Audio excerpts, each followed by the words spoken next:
সালমান তো আগে আসলে টনসিলের সমস্যা ছিল, দাঁত আছিল আর স্টামারিং আছিল, মানে তোতলা নিয়েছিল।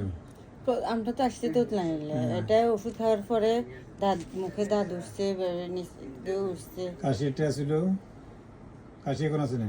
না কাশি ওগুলো মাঝে মধ্যে জ্বর সর্দি কাশি মাঝে মধ্যে হয়, এমনি তো লাগাতে না। না না লাগাতে হয় না। টনসিলের ব্যথা এখন নাই?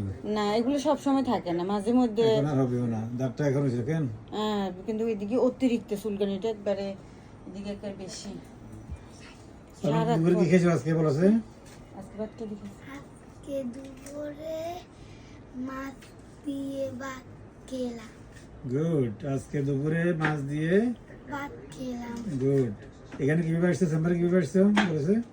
কি? আমার চেম্বারে কিভাবে আসছো? এখানে কিভাবে আসছে, কি গাড়ি করে কিভাবে আসছে?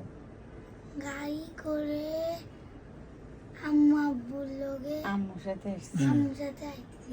এখন তোমাকে বাজে নাই, তিনটা শব্দ বুঝে, সিস্টেমটা বুঝে গেছে, ঠিক আছে? সালমান সিস্টেম বুঝে গেছো, হ্যাঁ? কয়টা শব্দ নিয়ে একটা বাক্য হবে? তিনটা শব্দ দিয়ে গুড। এতে আর কিছু হবে না। আমি ভাত খেয়ে বলো। আমি ভাত খেয়ে হাত মুখ ধুয়ে পড়তে বসলাম। গুড, এতে হয়ে গেছে। আমি ভাত খেয়ে। এমনি মাশাআল্লাহ করে ব্রেন আছে অল্প। আরো ভালো থাকবে যখন দাঁতটা উঠে চলে আসছে, আরো ভালো থাকবে, ঠিক আছে? আর বার কিছু না, এখন মুখের দাগ আছিল, এটা চলে গেছে। হ্যাঁ মুখেরটা কমছে, মুখটা বেশি ছিল। বেশি না? এদিকে আর দিকে আসো।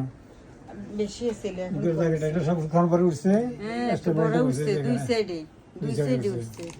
এখন কমছে। কমে গেছে, আরো ভালো থাকবে ইনশাআল্লাহ। একটা তেলের ভিতরে একটা ওষুধ দিছেন, এটা দিয়ে ওয়েল বুঝি, এটা ওয়েল বুঝি একসাথে লাগাতে বলছে, 1:3 একটা হলো ওয়েল বুঝি অ্যাকাউন্টস, না তাহলে হলো 2 আউন্স, 1:2 দিছি, হ্যাঁ, এক্সটার্নাল ইউজ।